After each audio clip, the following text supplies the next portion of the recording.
It's been 2 years that I've been living in Bali, and this video is for someone who is considering moving here or is just curious to know what it's really like to live in Bali, because it is not what I thought for sure. So I haven't shared publicly that we are officially moving back to Europe, but whenever I share it with someone that I know, they're shocked. They're like, but Bali is this wonderland. It's the island of gods. Why would you ever be leaving Bali? And I totally understand them because that's the picture that I had when I was moving here. I thought that this is just paradise. But those who are here for a longer time, more than a year or two, they're not so shocked. They're like, I get you. I get you.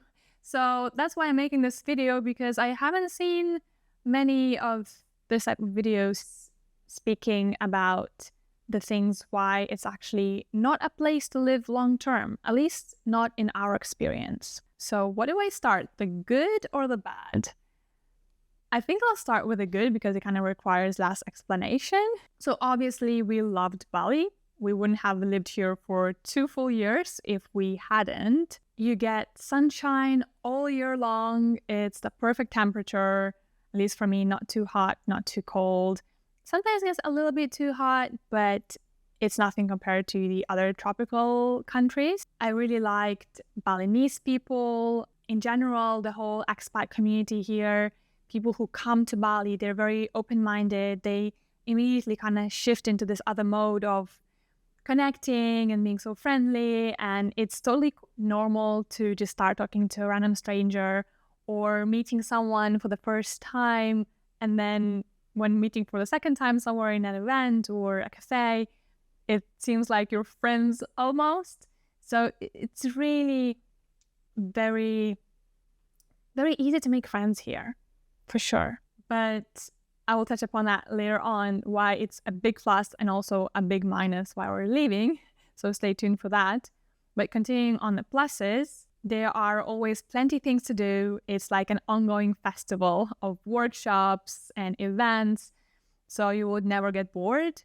There is very easy mode of traveling to nearby countries. You can definitely visit the whole Asia. So whenever you get too bored of Bali, you can just fly somewhere close by. If you're into massages and restaurant food, that is definitely a big plus for Bali, because the prices are much cheaper than in Europe. For example, for a massage, you can pay 10 euros. And of course, a lot of the massages are not that good, but you can definitely, it's easier to find a good one for a lower price. And for the restaurant food, it's for sure affordable, and there are healthy vegan options pretty much everywhere you go. So it's very easy to stick to plant-based vegetarian diet here. If you are staying more in the centers of nomad communities like Canggu, Ubud, Uluwatu, there are so many co-working spaces and cafes, restaurants. Though if you're living somewhere off the centers of these key centers, then it's harder to get access to a good co-working or even a vegetarian vegan cafe. Like even Ahmed, even though it's now very developed, and I think it's going to be the next center as well, we don't go there as much because it's harder to find those co-working spots. I love that Canggu is very oriented to fitness. Well, there are actually two populations in Canggu. One is party hard and one is like health, hard on health. So it's full of Pilates studios and gyms and stuff like that. Though if you think about the pricing, I think the price is higher than Europe for some reason. I love riding the scooter here. I love the rhythm of the sun and the night, that it's very easy for my circadian rhythms because the sun is rising every morning the same time and setting the same time, and it's a 12-hour day, 12-hour dark.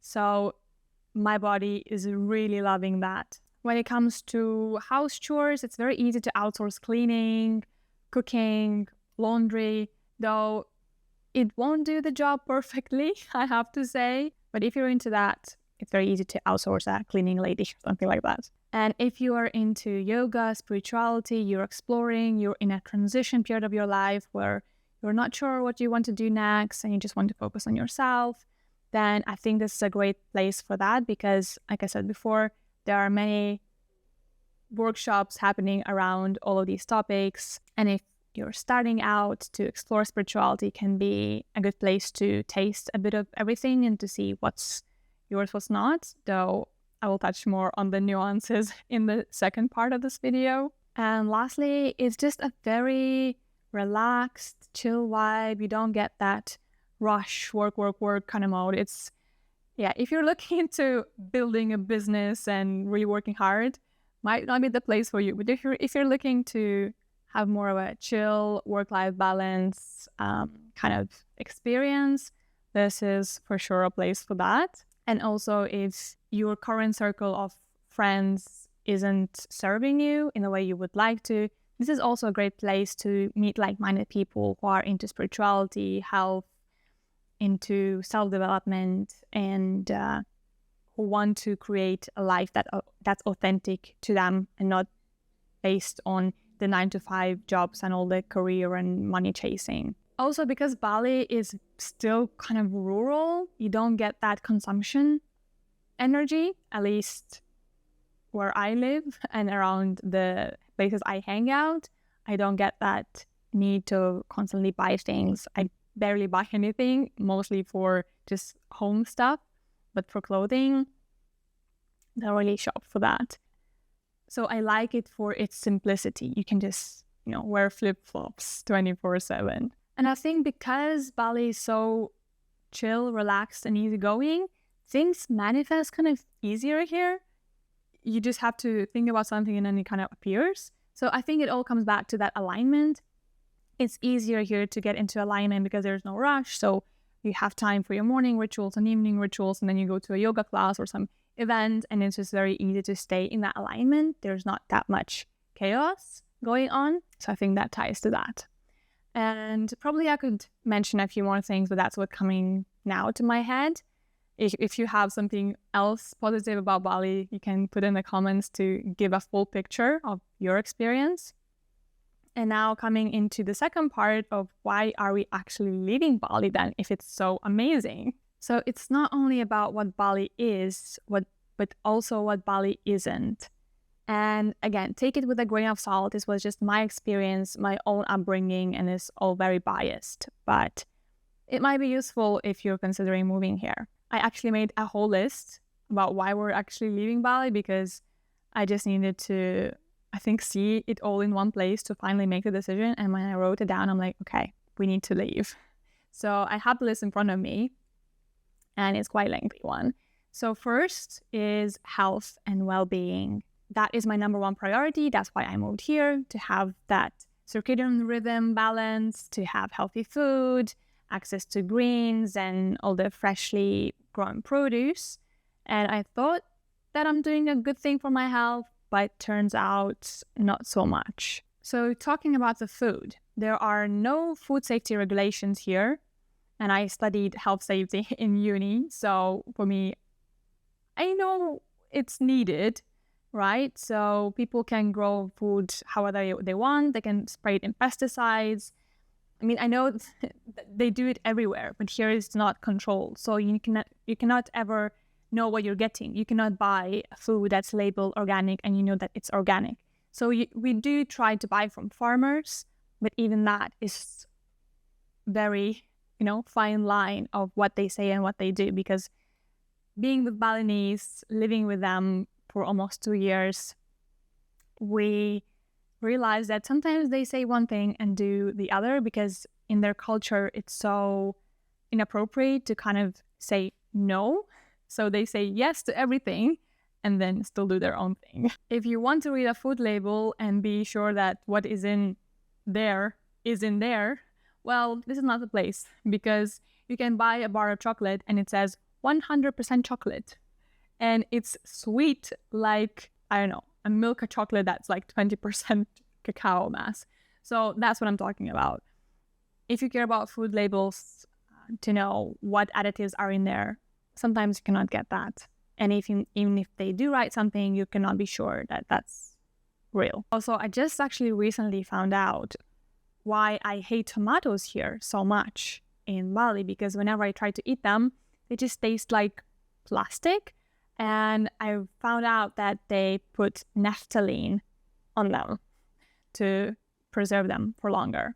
So that explains a lot. And it probably paints a picture of what kind of food situation we have here. And if you think that by going to all these fancy vegan restaurants, you're getting a better deal for your health, well, not always, because a lot of times they cook with cheap oils and use aluminum pots because it's just so common here. And if you go to a wrong place, that's like a local eatery, they're for sure cooking in aluminum pots. And you can imagine if you're eating 3 meals a day cooked like that, and in I don't know what kind of pans and oil, no wonder your health isn't the best. As one of the points why I love Bali so much is the ability to ride a scooter.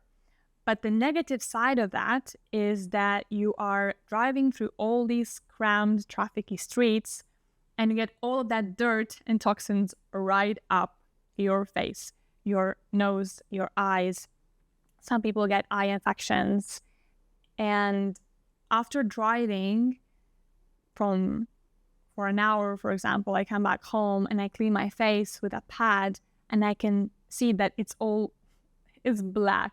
So you can imagine what goes up, because as you're driving, Balinese are burning rice and rubbish by the roads, and not to mention all the traffic that you're just there. So you get a lot of heavy metal from just that. And that's why it's also very important, if you do come here, to wear a full face helmet, like with a lid on that can cover all of your face to at least block some of that dirt, especially from entering your eyes. And also wear a mask. That's a must. And then there's mold. And it is a big issue. I can see constantly in group chats people sharing how they got sick from mold that was hidden, because also when you are in rentals, people just paint over the mold and pretend it's not there. And then during the wet season, it comes out and you see it, but it was always there. So also be very careful where you're moving to. And that's why we try to only live in places that are newly built. But that also increases the price. And when we just got to Bali, we didn't realize that was such a big issue. And our first few places where we stayed, it was not so good with mold situation. So definitely pay attention to that. Then there is the medical system. How much time do I have for this? I want to live in a place where I can know that if I go to a hospital, I will be taken care of. And here, it's not the case. And if something happens for you, it's just another pain in the head to figure that out. And also, it's very expensive here to cover your medical expenses. And people who travel without insurance and they have an accident, which happens, you're riding a scooter, it's a big probability that an accident happens, then they get extremely high prices, and then they go fund me kind of thing to pay for their medical expenses. And even if you're a good driver and you're driving slow and safe and you make sure you have a good bike, but it's not up to you. And this is what happened to us. As we were driving to our co-working space, we took a turn and we fell because there was an oil spillage on the road. And it seemed like a very minor fall, but I couldn't bend my knee for half a year. It was a torture. And also because it's such a humid climate, my wounds were healing very slow. So yeah, if you're big into walking, Bali is not for you. There are nowhere to walk, and apart from the ocean. And that's why we moved now to the ocean side, to be able to walk And that's sad because I love walking in Europe and all the forests and parks and even the city when the streets are clean and the whole history of the city, you can see that. So here there are barely any sidewalks and you have to walk on the side of the road, and there are scooters coming right past you, sometimes almost touching you, and it's just not a fun experience. Also, with such dirt and pollution in the air, I really don't enjoy it. The next point is supplements. If you are taking some supplements or you're just into that kind of thing, it's very hard to get supplements here because of all the halal restrictions. You can't order from iHerb. There are very limited spaces. And if you do order from online, like Tokopedia or Shopee, the main shopping sites online here in Bali, you're not guaranteed to get an original product. Well, there are some shops that are certified original, but there are a lot of fake things. And I did order some skincare products from The Ordinary from Tokopedia, and it came fake. And I knew it was fake because I had the leftover of the same serum still using, and I compared those two, and it was a very good mimic though. It was a very good one. If I didn't have the sample to compare, then I probably would have fallen for that, and who knows what was in there. Then there's water. If you can imagine coming back home and wanting to prepare a nice salad and just washing all of your green leafy veggies and chopping them up and making a salad, then it's much harder to do that in Bali because you have to wash them with a drinkable water, and the whole process is not like, pouring from the tap. You have to buy gallons of water and keep transporting them to your home, and you cannot use water from the tap. And when you want to cut some fruits, it complicates a lot of things because you have to always be mindful of, is there a contact with water from what I'm making? Is it going to be raw or is it cooked? So that's why most of the things here are fried and cooked. And if you go to any warung, that's like a local eatery, don't eat the raw stuff because their bellies are fine with that bacteria. But for us Westerners, it causes Bali belly quite a lot. And for many people who come here, that's their main struggle. So keep that in mind. Then there's beauty industry. Well, I still kind of nestled that down with health aspect. This is all health, by the way. So I went to a good salon here that's actually owned by Westerners, and I got my skin ruined.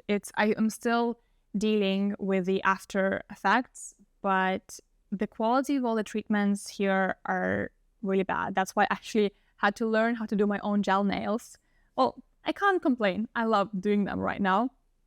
But I got my nails ruined. My feet nails were ruined, my toenails.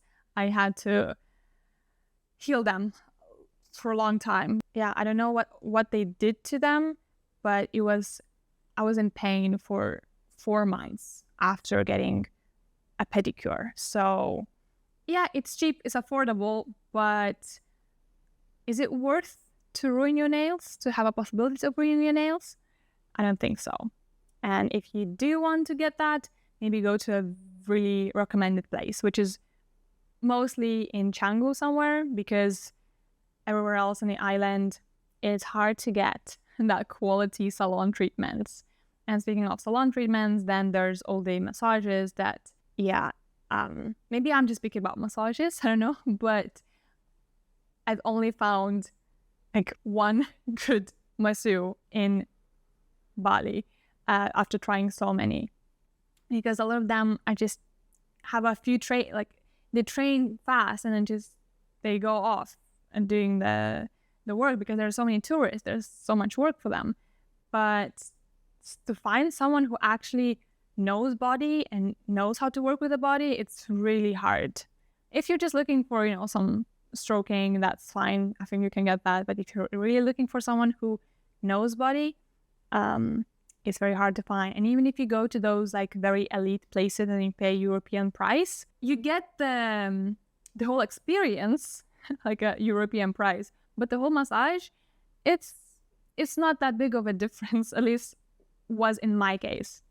Like I said, my experience only here. Okay, so that is the health topic, why we're moving away from Bali, out of Bali, because of the health reasons. Then the next categories are career, relationships, community, and living. So that's 3 more to go. It's not going to be so extensive.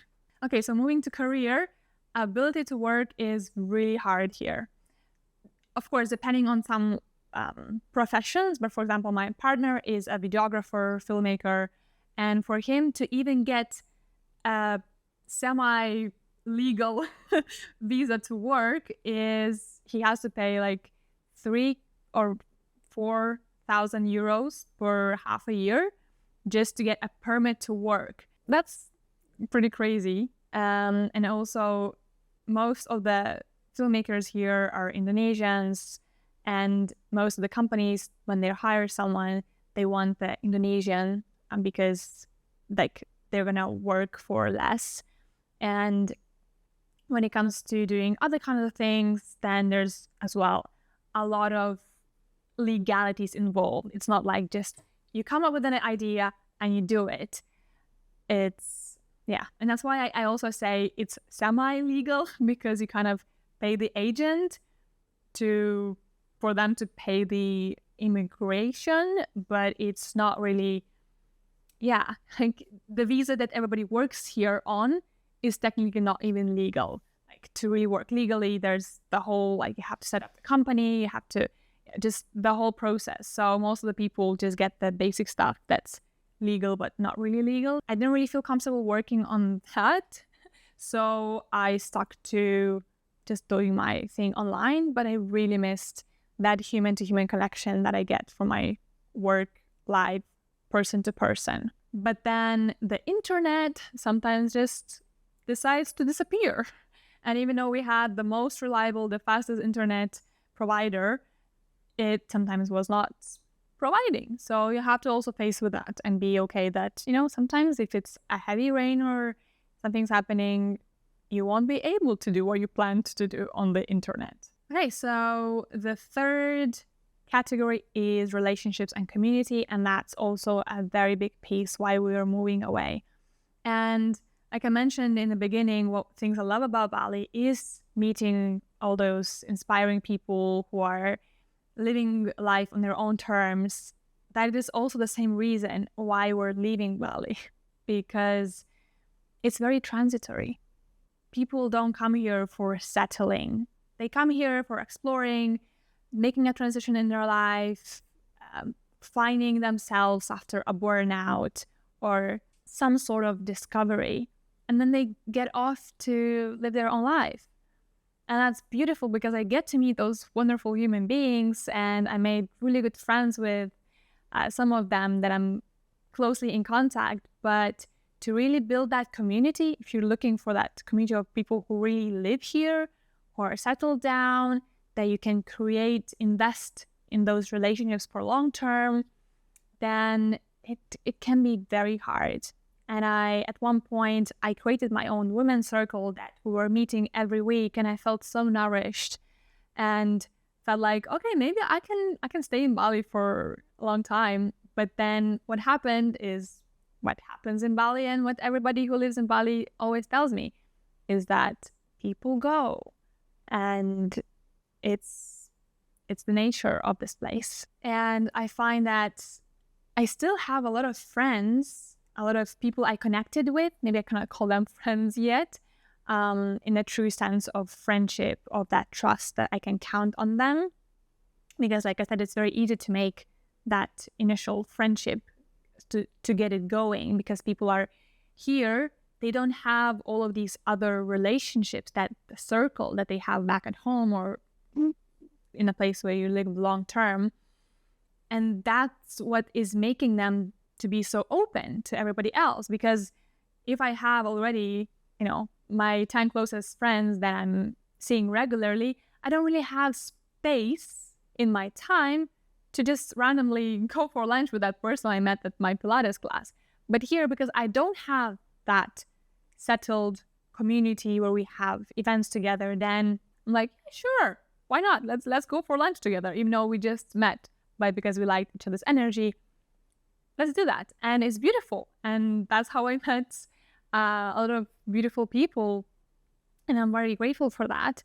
But what I started missing after 2 years in Bali is that community where we do things together. We, organize birthday parties and summer celebrations, traveling together. Here, most of my connections are one-on-one. Have a lot of one-on-one connections, but there is not that sense of community that we're all together and everybody knows each other because, that person is here for a year, that one is for 6 months, that one was saying that is going to live here forever, but is leaving in 2 months, that kind of thing, So, yeah, there's a very good aspect of it and a very bad aspect of it, depending on what you're looking for. For us, we really want to settle down to find that community that we can grow. We don't have to retell our story every time because it's the new person and they don't really know us, but that we can really have people who can point out our blind spots, that we can grow together.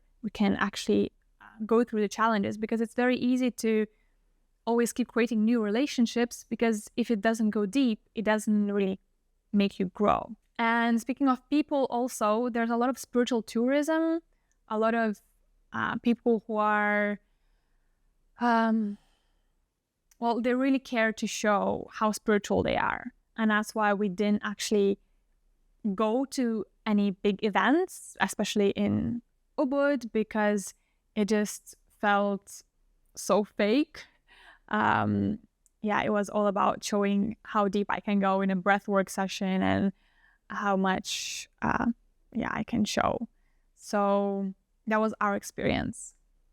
We were really looking for that deeply grounded spiritual community who are also doing things, creating in this physical world and not just somewhere high up.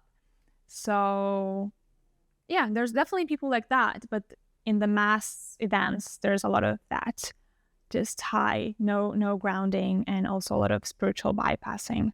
That's at least what was our experience. And the last category is living, so the quality of life. I think traffic is the deal breaker for us. It's just gotten so bad. If you want to go somewhere during the day, not extremely in the morning, early in the morning, or late at night, it's a challenge, and it really traps me. I can only go a few places during the day because I don't want to go through all that traffic. Yeah, I find it really dysregulating for my nervous system because it's going through everywhere, and with a scooter, everybody's kind of racing. Who can get ahead of you? And that's especially in touristic areas like Canggu, Ubud, Uluwatu. If you're okay living somewhere where there's not that much access to events, to like fitness studios, co-working, vegan restaurants, then for sure, you don't have to deal with the traffic if you want to just live in the wilderness. But I think most people, when they think of Bali, they think of this expat community, all these fancy, like beautiful places. Then traffic is there because the roads are not prepared for that, for the influx of tourists that are here. Then there is housing, rent. We thought that we can come here and live cheap, but it's not the case, especially not in the touristic areas. Here we pay as much as we would pay in Europe, and it's not even that quality places. And because there's no regulation of what is the normal price, there's just no limit, and the prices keep fluctuating. When we first got here, there was one price, then suddenly it blew up, double. And that's because, if people see that there's demand, they will increase it. And now, especially in Canggu, there's so much offering, so many villas, but actually there's now not even enough people to live there. And for some reason, the prices are still so ridiculously high. Some of the villas are like, 5,000 euros per month, 10,000 euros per month. And it's like, what? That's crazy. I'd better build my own. But yeah, if you think you can come here and live super cheap, that's not the case, unless you're okay with living super Balinese style, like no hot shower, no kitchen, kind of dark room. Yeah, you could do that. But if you want private space with a kitchen, with a bed, with a living room, with maybe a working space, then be prepared to pay European prices. And I know many people who live here a longer time, they live further away from the cities. But for me, that would mean that I have to drive every day, like half an hour, to go to my fitness class. And that is just not something I want to do. So we kind of live nearby the city, and we found it pretty nice, though there's construction everywhere around. You just go and it's like a construction literally everywhere you look. So yeah, even though it's not the center, you still get that noise from the construction. And I can just imagine what it will be here after even 5 years. It's going to be even more packed. Then there's the whole visa stuff. You have to do visa runs, figure out all of that. If you want to take for 2 years visa, then I guess you're sorted because you can just pay it once and you have it. But we chose to do it differently because we weren't sure how long we want to stay here. And that ended up being very complicated and yeah, took a lot of our energy to manage all of that. But it's not the case for everyone who lives here long term because they just get a visa for long term, like 2 years, and every 2 years they can renew. But yeah, then there's Bali dogs. I'm afraid of them when they're following me, then they're barking at me. Not a big fan. So if you are not a dog person, this is also something to be aware of. If you've never been to Bali and all you saw are those beautiful videos of the beach, of the tranquil rice fields, this is not what it is. There's chaos and rubbish everywhere. And to get the picture of the rice field, you have to kind of really point your camera at certain angles, because I can assure you, if you look a little bit further, you can see all the rubbish and all the messy wires and stuff like that. And I find that really dysregulating for my nervous system. So I really miss that cleanliness organization. I recently went to Singapore, and that's when I realized, like, okay, it really matters. The street, that there is a pavement, that scooters aren't riding past me all the time, and there's not rubbish everywhere. And I don't have to always look below my feet to make sure I'm not gonna fall into a hole or something. So, yeah. Then there's the over-exploitation of the land and the locals. Like, I just recently realized that this house that is built, that I'm living now, is illegal. That this is built on green zone, and basically a green zone should be a zone where it's left to be green. No houses should be built on that. But guess what? There's construction everywhere around me. So yeah, Bali, like the green rice fields, it's gonna be gone. It's gonna be gone, all gone. So the next thing is, if you want to build a house here, totally possible. Many people do that. When all the rent prices went up, we figured, why don't we just build our own house and then another house, and then we can rent it, you know? Like, it sounds like a good plan. Then we started looking deeper into it, and we were like, you know what? All these legalities, and you cannot even buy the land. You can only rent it for however amount of years. And then basically after your period ends, it belongs to the Balinese. You cannot really leave it for your kids or something like that. You just rent the land, build your own villa, and then you lose it all. And also you have to go through all the paperwork if you want to rent it out. And then still it's not sure because the government just wants to get money everywhere they can. So yeah, don't want to go too deep into that. Okay, I went through the list. So I hope this was helpful for you to get a better picture of the positives and the negatives and why we're leaving. And yeah, this was just our experience. I wanted to share a raw video of what it's like. And maybe now ending with all the negative sides, it might seem like, oh, this is such a bad place, but I still love it. I have 1 more month left here to live, and I am enjoying every day because I love those evening sunset walks. I love meeting open-minded people. I love going to all the Pilates classes, and I love the warm weather. I love riding my scooter when there's no traffic. So I feel like this is still a very nice destination to come, but yeah, I'm not sure about the long-term living. Anyway, hope this was helpful. Let me know in the comments what you take away, what was surprising, what would you add to both of my lists of the positives and negatives. What was your experience? Maybe you totally did not resonate with mine, and that's perfectly fine. I wish you a beautiful rest of your day and talk to you in the next video.